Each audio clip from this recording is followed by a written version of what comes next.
board member, and he's handing out some paperwork to everyone. We got Ray Rybuck over here. He's a long-time board member, past president, and David Hatch, who's just full of knowledge when it comes to the environment.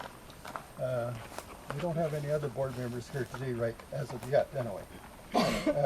So now that we've got your attention, I guess the first thing I'll do is I'll call on Marilee Smeltz, if she would come and give a history of the Henrys.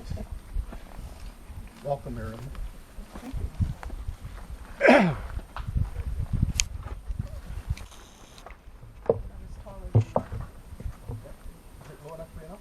I'll find out. Can you hear me? Yep. Good. Good morning. Thank you, Larry, and good morning to everyone. My name is Marilee Smeltz, and I'm a niece of Doris and Sam. Gwen Sims was my mom, and she was Doris's sister. And throughout my talk, I'm going to refer to Doris as Dodie, because that's how we all knew her. And I will try to connect for you the connection between the Henry family and this land. Now, I don't know if it's an amazing coincidence or just really good planning that this ceremony is being held today, August the 14th, because this would have been Sam's 107th birthday. So it's very appropriate. These 2 quarters of land have been in the Henry family since 1878. Sam and Dodie were the last of the family to farm the land. Sam's grandfather, John Henry, was a lawyer in Scotland who immigrated to Canada with his wife Janet in 1854 or 55. He had been advised by his doctor to go to a country with a hot, dry climate that would be easier on a lung condition he had developed. The doctor suggested New Zealand or Australia, but John had a friend who had come to Canada, so he decided to come here too. They settled in Perth County, Ontario, and farmed there for many years.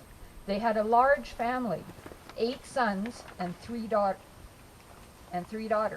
and decided to head west to give the sons the opportunity to have land of their own.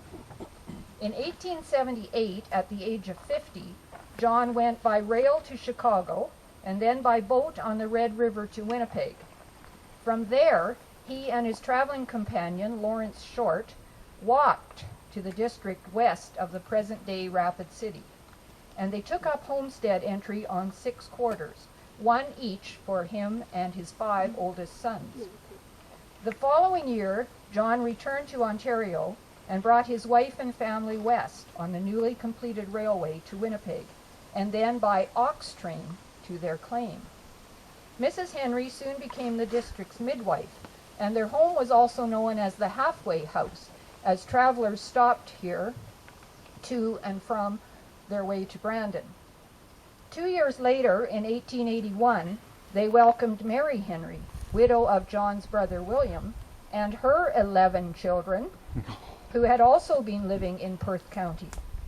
Many of these cousins had the same first names, so they had to have nicknames so they could distinguish one from the other. Now, I've always had great admiration and respect for the early settlers, but as a woman, I have to think about food preparation.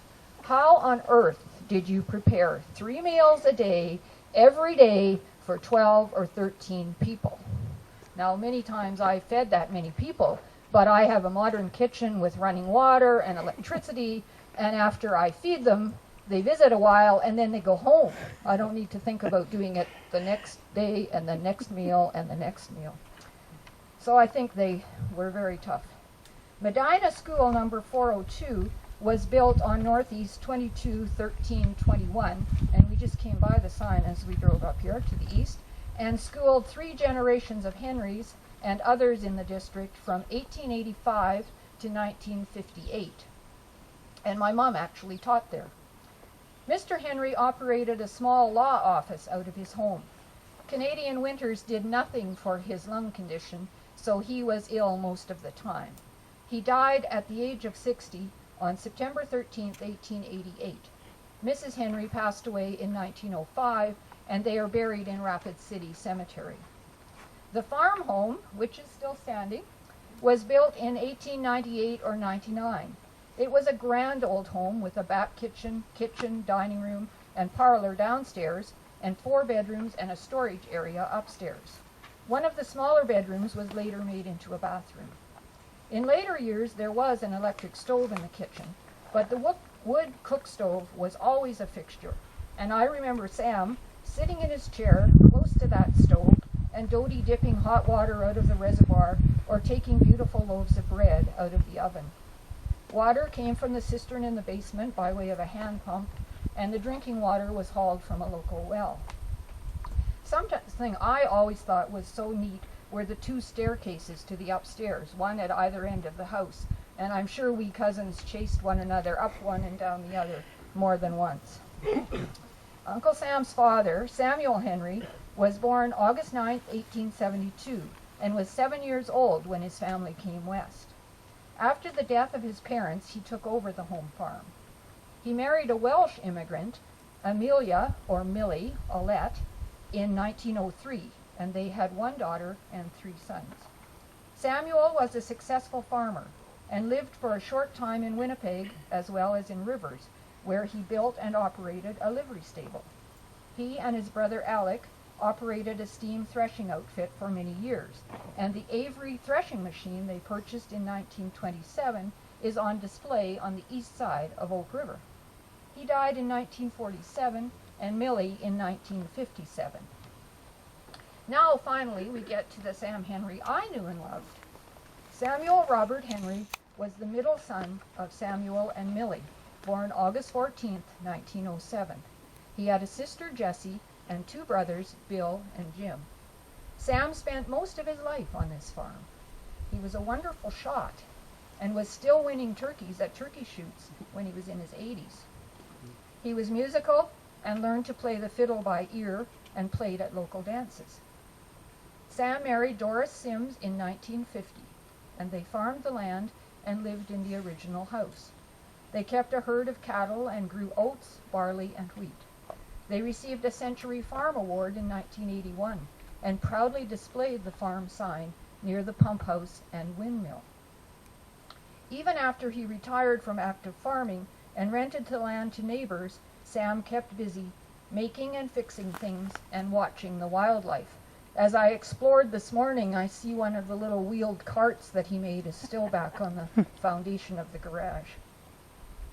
I spent many vacations here as a child and remember riding on the tractor or truck with Sam and Dodie to check cattle, pick berries, get water, or go to town.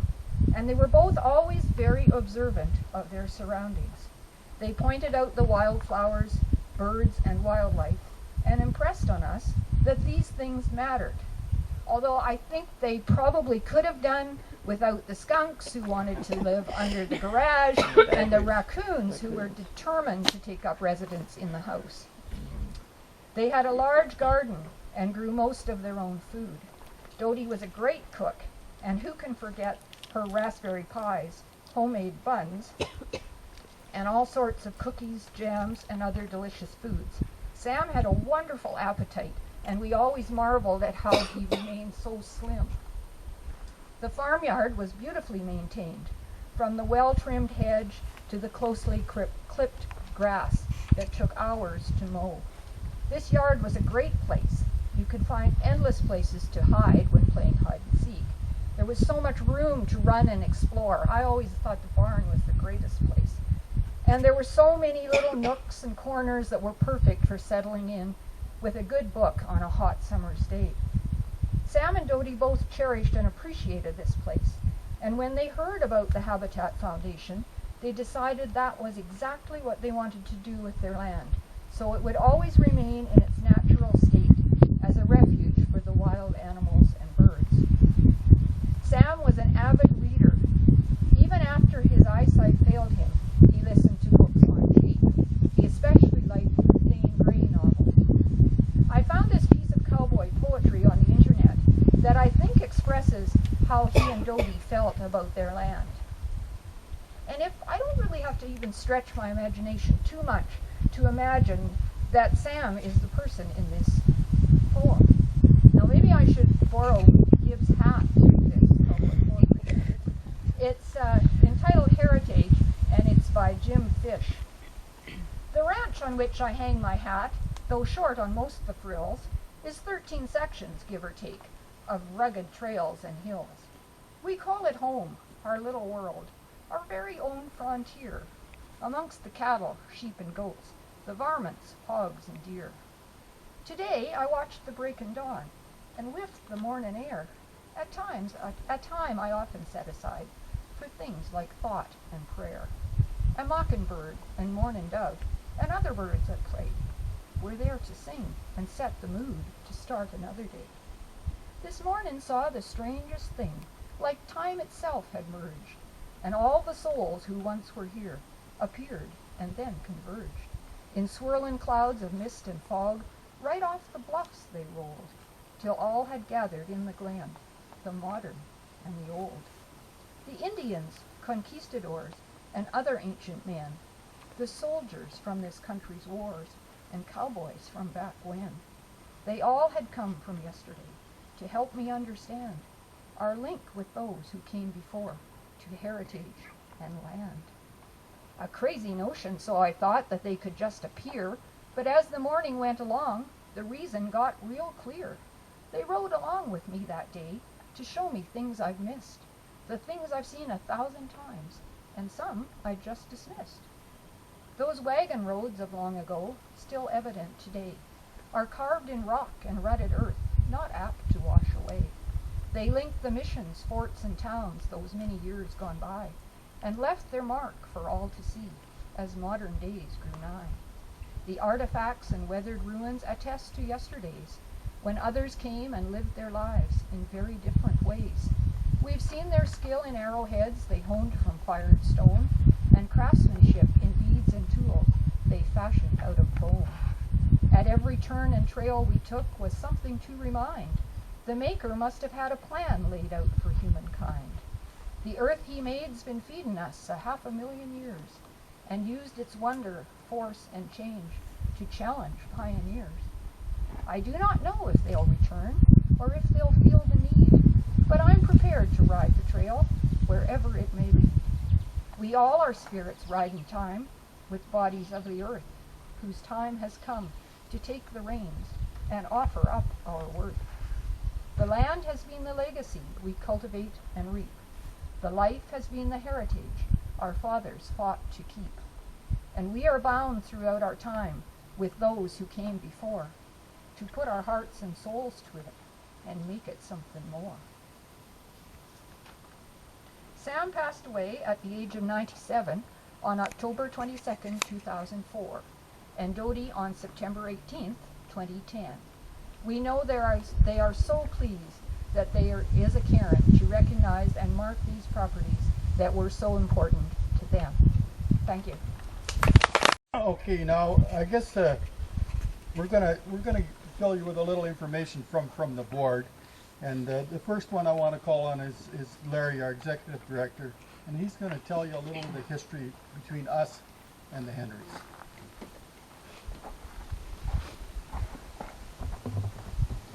This property was designated as a cooperators program back in the early 80s, and as my predecessors had started the process then to introduce the MWF Habitat Foundation to the Henrys. But the Henrys, which I'll start here, the Henrys hope that their donation will be an inspiration to others to set aside some or all their land for others to enjoy. Sam and Doris have always saved space for wildlife on the farm and always enjoyed seeing the deer, so much so that they made their farm a deer sanctuary. They also enjoyed seeing the crocus and lady slippers flourish on the prairie lands. They often took time to watch the various birds migrating north and south each year. In December of 2007, Doris carried out their wish and graciously agreed to donate the southeast and northwest quarters of Section 22, Township 13, Range 21 West to the MWF Habitat Foundation, on the guarantee that the property will be set aside as a wildlife refuge. Due to unforeseen circumstances, the legal transfer of property did not take place until June 18, 2010. The MWF Habitat Foundation slogan is "Serving Wild Spaces for Tomorrow." That is what we do. This land has been donated to the NWF Habitat Foundation on the understanding that the property be designated a no hunting area, which is signed. Over time, the cultivated land will be converted back to the prairie. We've started a project on the southeast quarter already. We tried to plant it to wild grasses, but unfortunately, the rains that came at an inopportune time washed away a lot of the seeds, so that has to be all redone again this fall and next spring. No extraction of oil, gas, water, sand, gravel, or any other subterranean materials will occur, thereby guaranteeing no permanent alterations to the land. No permanent structures will be built, such as a house or storage facilities, and there will be no storage of grain or farm equipment on the property. Over time, these conditions will be implemented as finances and opportunities permit. We are a volunteer organization. We work, we're not hand to mouth, but to get funding, we work very hard to fund it and then to create projects like this. So we can't be out there doing all our work all at once, because we just do it as we can do it as time affords. So anyway, that's a little bit of history that we have, and a little bit of the agreement that we had signed with Doris.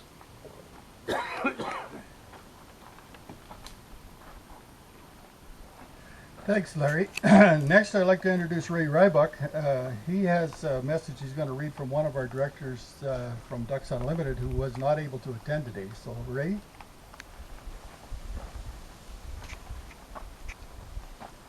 We have a close relationship with Ducks Unlimited, and they have representation on our board. And this particular board member sends in his regrets that he isn't able to attend today due to recent events within their office.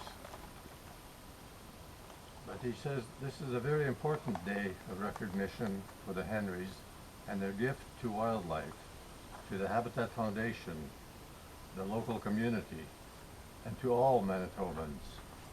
On behalf of Ducks Unlimited Canada, I would like to express my gratitude to the Habitat Foundation for the protection, restoration, and management of these valuable habitats.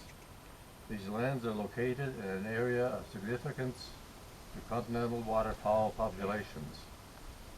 This intact mosaic of natural and restored grassland and wetland complexes are not only vital to local nesting waterfowl, but also to the many other bird and animal species, flora and fauna, species which inhabit these lands. Additionally, they play an important role in the health of all Manitobans through the ecological goods and services provided. I'm truly sorry I cannot stand with my fellow board members at this dedication. Mark Francis, who's Conservation Program Specialist with Ducks Unlimited. Thanks, Ray. And our last board member to speak is David Hatch, and he has lots of personal communication with this family, and he would like to just tell you a little bit about that. David Hatch. Well, it's a real joy for me to be here today, because my history goes back a long, long time, and the Hatch family, which comes from the Oak Lake area, and the Henry family have known each other for a very long time, so that the Henrys came down to Dad's funeral, and we came up to Sam's funeral, and then when my mother passed away, and when Mrs. Henry passed away, I was able to be there at hers, and she was down at my mother's. So we've very, very close contact, and that's part because of the families, but it's also because of, in my case, George and Sally Cotter. And George and Sally Cotter, George was a very well-known wildlife photographer from Winnipeg. And I don't know how exactly they met the Henrys, but anyway, those two families became very, very close. And ultimately, my first real big time with the Henrys was when George and Sally brought me up to spend a weekend with them here. And they also loved music, and so there was all kinds of old music going on. And it was really, really just a wonderful time, and both couples enjoyed each other immensely. Well, I want to tell you that Izzy Asper, who is the founder of Global Network and the Global System, he bought a huge amount of George Cotter's films many years ago, and he made out a couple of excellent series. One of them was called Cotter's World, and Cotter's World, that film series, the vast, I would say at least 60% of the footage in there came off of this farm. And Hizzy used to say that outside of Churchill, this was the best known place around the world as far as Manitoba was concerned. And I want to tell you that when he was alive, he had those films translated in several different languages. So they were playing all over Europe, and they were playing in Japan, and just many places. And they pop up everywhere now, because even though he's long gone, they're being translated into different places. And you can't go to any wildlife lodge in South America without finding the Cotter's World series. So there it is, the Henry's property all over the place. And last winter, I got to go to Nepal, and I stayed in a nice lodge, and they had a little film library and CDs, and the only thing from Canada was Cotter's films. So let me tell you, this property is very, very well known outside of this country. So it's been amazing. And it just shows the value. Mark Francis mentioned about putting away wildlife land. This quarter here is invaluable, because when we want to revegetate an area and set it aside in perpetuity for wildlife, all you need to do is go and take a walk through that quarter section of land and see all the native species growing there, and you know what should be planted in the area, because every area should only have, if it's being revegetated, it should have the local species that thrive well there. And that's what they really, really wanted for their property and for the back quarter here. And they had great memories of that back quarter as being a place where what they used to call the chickens, we now call them, it used to be prairie chickens, the proper name for them, but the sharp-tailed grouse that used to dance on that hill, and they used to go out and enjoy them. And of course, times have changed, and intensive farming came, and now their sharp-tailed grouse and prairie chicken are really, really scarce in this particular area. There's a lot of very intensive farming of grain growing land.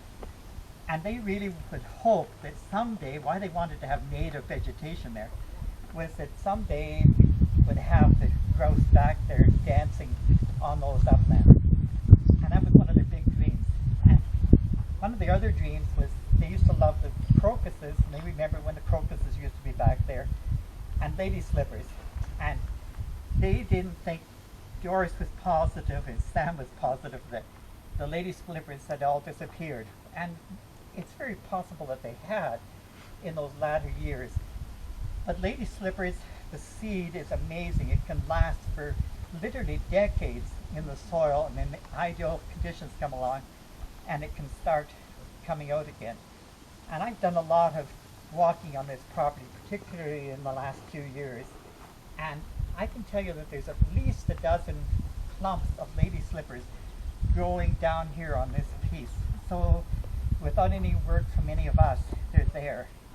And there's a couple in Winnipeg who now are in their 70s, and they specialize in taking little clumps like that and growing lady slippers in their yard, and then taking them out and putting them on road lounges all around within sort of a 20 or 30 kilometer radius of Winnipeg, and along the side of railroad tracks, because those are both places where they shouldn't be disturbed. And you know, someday, after we get grasses growing in there and it's native, then at times when you see a road is going to be redone and it's going to be all dug up, if you could go ahead of time and get the right people to do it, you dig down and move those little clumps. Okay, now I call on the reef, Brent Fortune.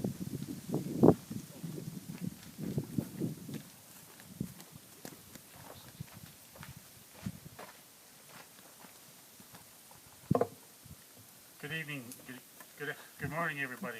I'd like to welcome you here today in the dedication of this Cairn from the Manitoba Habitat Foundation to the memory of Sam and Doris Henry. This is going to be a well-deserved spot for wildlife and protecting the environment around this area. So I'd like to thank you, everybody, for showing up today. Thank you.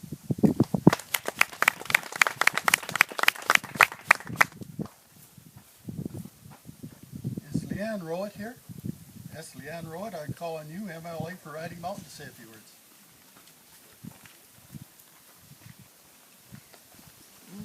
Well, I think you're a little bit short. Oh, yes. That's better. Hi, I'm Courtney. Courtney Newton. I'm from Leanne Rowett's office in Minnedosa, and Leanne wasn't able to be here today, but she wanted to send her warmest regards on behalf of herself and her colleagues in the legislature. Just being able to come out here and to see that this lovely plot of land will be forever saved as a refuge, not only for people but for animals, and just to be kept in the spirit in which Sam and Doris would have wanted it to be kept is an amazing thing. So it's also great to see so many people out here today to recognize the importance of what is going on here. So again, on behalf of Leanne, I would just like to bring greetings and say thank you to everybody for coming out, and to the Henry family and the generations that follow for making sure that this stays as a place for flora and fauna and animals to flourish. Thank you. Oh, that picture went, let's get a picture of that check. Ray, do you want to be in the picture or not? It doesn't matter to us. It's pretty brave for me to get up here after the inspiring remarks that we've just heard this morning. I first of all just want to say I've been reminding people that there's over 200,000 more people in the world since 11 a.m. yesterday. There are huge pressures to and responsibilities to feed that population growth on the planet, and Manitoba has disproportionately played an important role. You can see the context here of the pressures then to expand production, to expand productive acreage in this province, and that indeed is important. But let's remember that this bucks that trend. This says that there are also other important values and responsibilities at hand.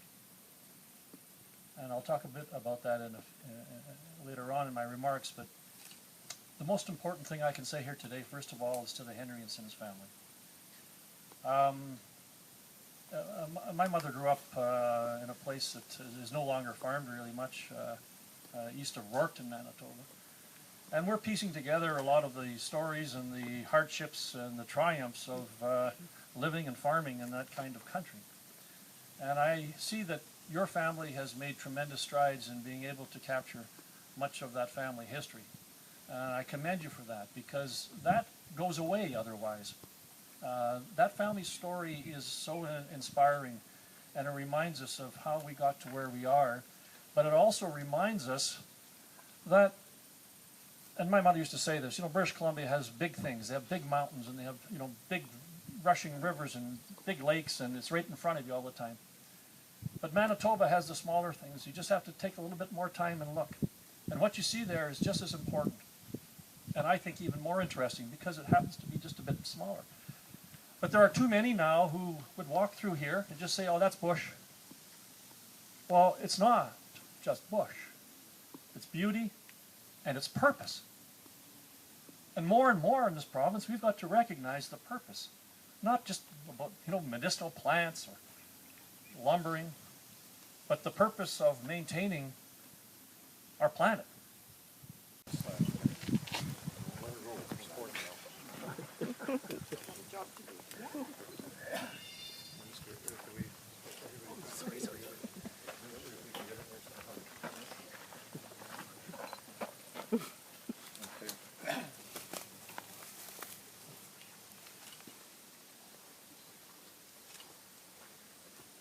Okay, whenever. You ready? Pizza. Let's see what it looks like. There we go. Maybe we just everybody kind of looking at the plaque there a bit.